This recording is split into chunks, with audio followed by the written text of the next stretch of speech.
Retirement planning for 2023. Take the approach of starting fresh for 2023 with a mental and fundamental reset. Now's not the time to throw your hands in the air with an attitude of frustration, but rather a proactive approach of making changes. The big reset for your portfolio in 2023 begins with getting focused on individual companies to invest in and not indexes or mutual funds. Dave Duley here with Georgia Advisory Group, a fiduciary firm located in North Atlanta, serving families since 1983. Throughout the year and every week, we provide content to better help you prepare for and thrive during retirement. Click subscribe below to get our videos when they are posted, and visit our website by hitting the More button below, and visit our website to review past videos. There you can use your retirement calculators and fill out your information to ask questions of our experts. Let me jump in. One of the more frustrating aspects we have seen over the last 5 months from meeting with new clients is complacency with their current advisors or the lack of taking a proactive approach in managing their portfolios. The way to address this is historically. Warren Buffett has said the average investor should look to buy the indexes or broad-based mutual funds and just hold on over countless years, and most likely you'll do okay. Warren Buffett himself, and in addition, we have never taken that advice. Why? It's average, lazy, and historically underperforms. Let's use the S&P 500 index. 500 of the top capitalized companies in the U.S. In 1997 to 2000, the S&P 500 doubled in value. From 2000 to 2003, it halved in value. From 2003 to 2007, it doubled again. And then from 2007 to 2009, it halved in value again.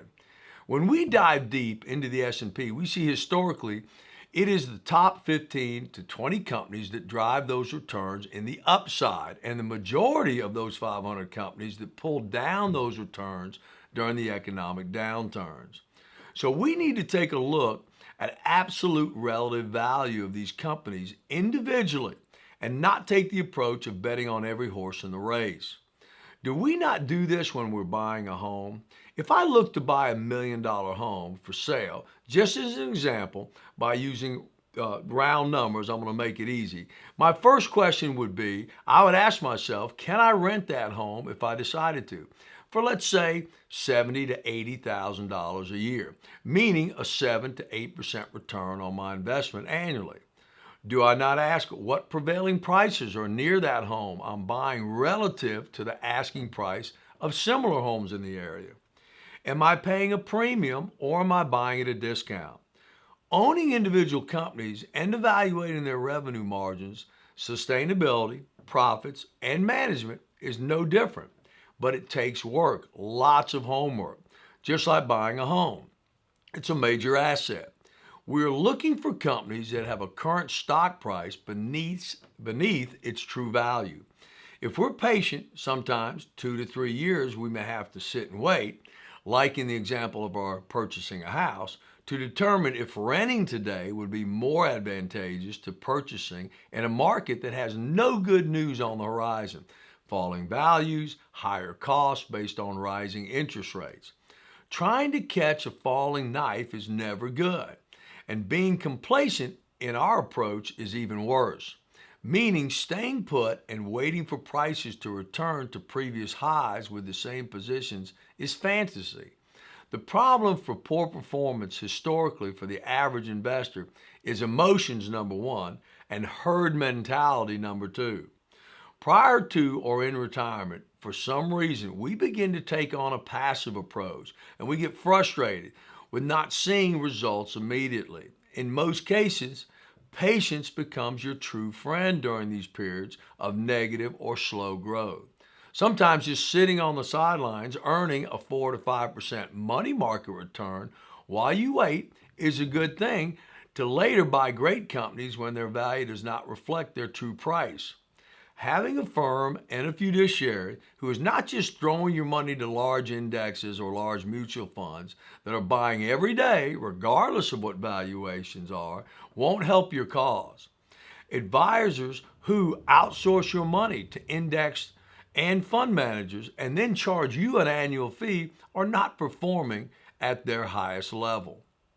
Being told just to hold on, it will come back, is not active or smart advice. Changes in life and markets is a constant. Don't be fearful to make changes that bring probability in your favor. Holding on to old ideas usually gets you nowhere, but frustrated. Get a fresh set of eyes on your retirement planning. Take those suggestions even back to your advisor and listen to their response. If it's not satisfactory, then make a change. We've had several that their advisors were doing a good job, but the client's expectations were way out of whack, and we set them straight on staying put. Don't be so closed-minded to be open to new ideas. And most importantly, get moving. Make this your New Year's resolution.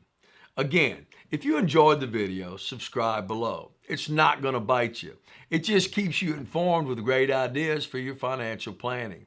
Reach out to us through our website, and we will do our best to put you on the road ahead. Till next time.